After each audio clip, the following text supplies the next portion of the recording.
Tech billionaires love MrBeast. In 2019, Elon Musk donated $1 million to Team Trees. Shortly after, Toby Lutke, the founder of Shopify, donated $1,001,001 to top the chart. Lots of big names have come and gone on YouTube, but MrBeast clearly has something special that makes all these tech billionaires love what he's doing. MrBeast was one of the most impressive people I've met in a really long time. Totally agree. Oh, he's going to be a fucking multi-billionaire. That's Chamath Palihapitiya, one of Silicon Valley's most well-known billionaires. We all know that MrBeast has grown a huge fan base, but making $1 billion is no small feat, and it's definitely never been done before on YouTube. In order to crack the 3 commas club, you typically need to be pioneering an entirely new technology, and that's how Chamath usually makes his money. Chamath comes from the tech world and was one of the first executives at Facebook. He knows how to identify entrepreneurs who are dreaming big and planning for the future. Take Virgin Galactic, for example, where Chamath is chairman of the board. The company is worth over $3 billion, but that makes sense. It's literally rocket science. MrBeast just makes YouTube videos, so how is he going to make $1 billion? Plenty of big YouTubers have made lots of money and then fizzled out. So what makes Chamath so sure that Jimmy Donaldson will be able to break out and keep up with the billionaires in Silicon Valley? In order to answer this, I compared Jimmy's operation first to other YouTube channels and then to popular tech startups. What I found really shocked me, so I boiled down my findings into 3 key takeaways that explain why MrBeast is more like a Silicon Valley tech founder than a typical YouTuber. I just kept going and reinvesting, and basically the entire time. For the last 8 or 9 years, every dollar I've made, I just spent it the next month on content. I just did that every single month, and it just kept getting bigger and bigger, and here we are. First up, we have to talk raw numbers. Obviously, Jimmy is breaking records left and right on here. He now has 165 million subscribers across all of his channels and broke 20 billion views last year. Those are some pretty staggering numbers, and they've clearly led to some big paydays from YouTube directly, as well as sponsors. And even the most conservative estimates peg his earnings in the tens of millions of dollars. Everyone knows that big YouTubers can wind up making millions of dollars. The problem is that these earnings typically top out very quickly. Sure, a kid in a living room can become a millionaire before their 20th birthday, but they're never going to build a business that could go public on the NASDAQ. These YouTube channels are fundamentally lifestyle businesses, but MrBeast is trying to be the first YouTuber to break out of that mold. His plan starts with continually investing any money he earns into making better and better videos. The first time he got a sponsorship deal for 10 grand, he gave it all away in the next video. And he's repeated that formula over and over again, consistently reinvesting every dollar he makes for growth. It's a great model, and it's clearly working well. Just look at the $10 million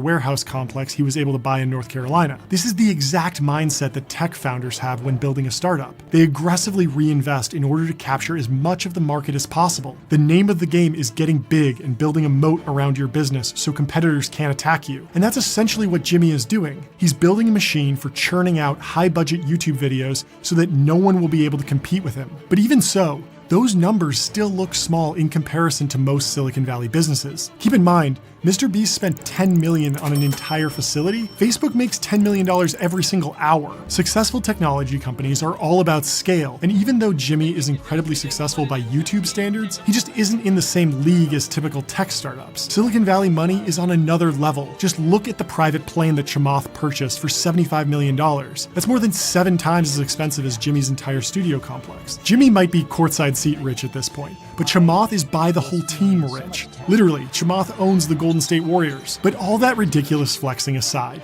Chamath clearly knows there's something special going on inside of that studio in North Carolina, even if they aren't bringing in Silicon Valley type money just yet. The question still remains though, if the actual numbers Jimmy is putting up aren't enough to turn heads in the tech world, then why is he getting all this attention? You were making no money, you had very little audience. Yeah, I remember thinking every day back then, I'm never gonna be a YouTuber.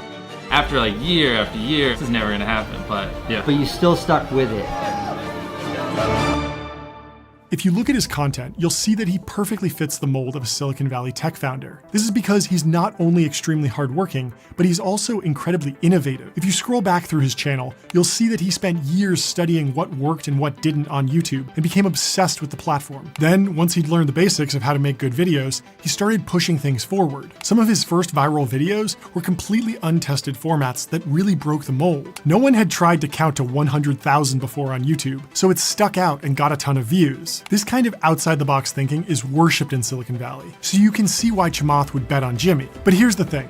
There are plenty of other weird creators on YouTube making bizarre content, and they aren't getting this much attention, so that can't be it. I'm sure those traits are important, but we all know what really makes a MrBeast video stand out on YouTube: the giveaways. In pretty much every video, Jimmy is giving away hundreds of thousands of dollars. He's an incredibly charitable individual and has said that no matter how much money he makes, he intends to give it all away. This really makes Jimmy stand out from the crowd on YouTube. So many creators are obsessed with material wealth and just want to buy a fancy car or expensive watch as soon as possible. It's honestly a breath of fresh air to see someone strike it so big on YouTube and still be able to stay humble. But plenty of people in Silicon Valley donate massive amounts of money. In fact, there's even a website called The Giving Pledge where you can see dozens of tech billionaires who've promised to give away more than half of their wealth. It's almost expected at this point that if you make billions of dollars in tech, you're going to give it to charity eventually. Jimmy has donated millions of dollars to charity, but that's just a drop in the bucket by the standards of big tech. So if it's not his philanthropic efforts that are getting him all this recognition,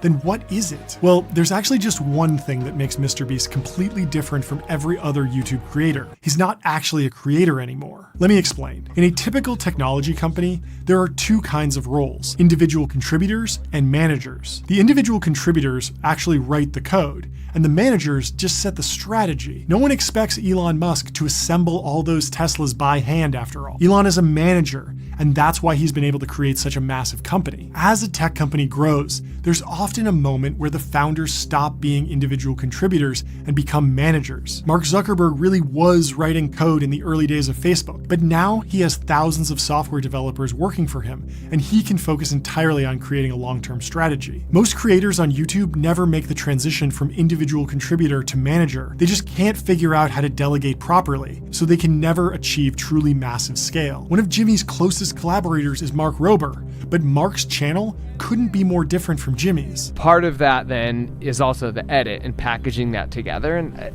I just don't know how I would outsource that. To be clear, I absolutely love Mark Rober's content, and clearly he's doing incredibly well. He's just not thinking about scale in the same way as MrBeast. Over the last year, Mark posted just one new video per month, where MrBeast is now posting dozens of videos across more than 10 different channels. And even channels that are focused on business seem to still be hesitant to scale as aggressively as MrBeast. Everything is done by me.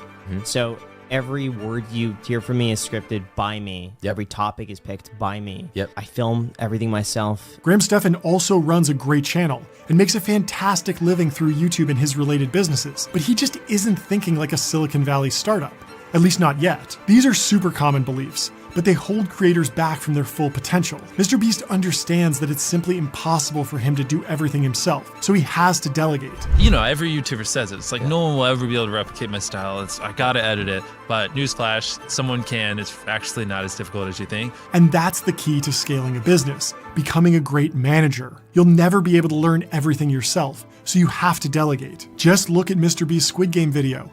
He had an entire visual effects team working round the clock to deliver Hollywood-level results. Even if Jimmy spent the next 10 years studying visual effects, he'd never be able to create what an experienced team could do. The same can be said for his Spanish language channel. If he insisted on doing everything himself, he would need to learn Spanish and film everything twice, which would slow his entire production down. Instead, he works with a team to dub his existing videos and delegates everything. What makes MrBeast so unique is the fact that he stopped trying to do everything himself and really focused on scaling his team. That's why Chamath and the other tech moguls are betting on Jimmy for the long term. If you like this video, you'll love my analysis of how Squid Game is changing foreign language entertainment, so check it out here.